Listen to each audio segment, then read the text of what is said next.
உங்களுக்கு அரசியல் தெரியாதுன்னு சொன்னீங்க. இவரை தெரியும். கடந்த 10 வருஷமா இவர் வந்து நாட்டினுடைய பிரைம் மினிஸ்டராக இருக்காரு.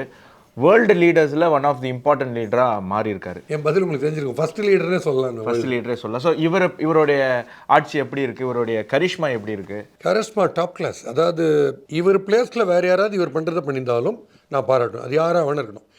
இவரை பிடிக்காதவங்களே கூட இவர் பண்ணுற அளவுக்கு பண்ணி தான் நான் அவங்களுக்கு ஃபேன் ஆகிடுவேன். நீங்கள் பிரைம் மினிஸ்டராக இருந்தாலும் அவர் பண்ணுற அளவுக்கு 18 மணி நேரம் நீங்கள் உழைச்சிங்கன்னா நான் உங்கள் காலில் விழுந்துருவேன். என்ன சொல்கிறேன், இதில் என்ன பெரிய பெனிஃபிட் இருக்க போகுது இப்படி ஒர்க் பண்ணுறதுல? ஆஃபீஸில் ஓபி அடிக்கிறதுன்னு ஒன்று சொல்லுவாங்க. வரது தெரியாது. 10 to 5 சார், இவர் 10 and 5 தான் இருக்கார். மற்றபடி இருக்கிறதுலாம் சொல்கிறாங்கல்ல. அப்படி இல்லாமல் ஃபாரின் போகிறது, லோக்கல் கிரைசிஸ் அட்டென்ட் பண்ணுறது, பார்ட்டி பாலிடிக்ஸை பார்த்துக்கிறது, புவர் பீப்புளாக இருக்கட்டும் யாராக இருக்கட்டும் எல்லாரோடையும் எம்ஜிஆர் மாதிரி பழகிறது. இதில் ஃபஸ்ட் ஆஃப் ஆல் இவரோட கடிகாரத்தில் எவ்வளோ ஹவர்ஸ் இருக்குதுன்னு எனக்கு தெரியணும். 24/7 தான் நமக்கு இருக்குது, 24 தான் இருக்குது. இவருக்கு 26 இருக்கான்ட்டு எனக்கு ஒரு டவுட் இருக்குது. ஸோ அது இண்டஸ்ட்ரியாக இருக்கட்டும், அக்ரிகல்ச்சராக இருக்கட்டும், ஸ்போர்ட்ஸாக இருக்கட்டும், எல்லாத்துலேயும் இன்வால்வ் பண்ணிட்டு இவருக்கு எப்படி இவ்வளோ டைம் இருக்குது, இவருக்கு எப்படி இவ்வளோ எனர்ஜி இருக்குது. அண்டு இன்னும் திருப்பி திட்டுறதே இல்லை, ரொம்ப ரேர் அது. இவர்கிட்ட, தோனி கிட்ட, ரஜினி கிட்ட 3 பேர்கிட்ட ஒரு டெரிஃபிக் குவாலிட்டி நான் பார்க்குறேன்.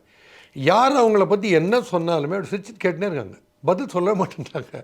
இது என்ன குவாலிட்டின்னு எனக்கு இன்ன வரைக்கும் புரியல. ஆனால் பார்த்தா அவங்க தான் ஜெயிக்கிறாங்க. ஒரு ஜவான் வந்து எனக்கா பார்டரில் நின்றுனே இருக்கா 24 ஹவர்ஸ்னால் நான் ஒரு காலில் விழுவேன்றேன். அப்படி ஒரு பாலிடிக்ஸில் இருக்கிற ஒருத்தர் எனக்காக என்னென்னமோ பண்ணுறாரு. திமிரு அமெரிக்காவில் இருக்கிற பிரசிடென்ட் திமிரு காமிச்சா நீ என்ன பண்ண முடியுமோ பண்ணு, நாங்கள் இப்படி தான், எனக்கு என் அக்ரிகல்ச்சர் தான் முக்கியன்றார். இந்த பக்கம் பாகிஸ்தான் வாலாட்டினா அவங்க வாயை மூடுறதுக்கு 3 நாளில் ஏதாவது ஒன்று பண்ணுறாரு, ஆப்ரேஷன் சிந்தூர்னு. இதெல்லாம் இவருக்கு தெரியாமல் நடக்குது. இவரோட லீடர்ஷிப் தான் நடக்குது. எக்ஸ்ட்ராடினரி ரெஸ்பெக்ட் 3 பேர்கிட்டையும் இருக்குது. நான் நின்று சல்யூட் அடிச்சுட்டு போவேன் இவங்க வந்தாங்கன்னா.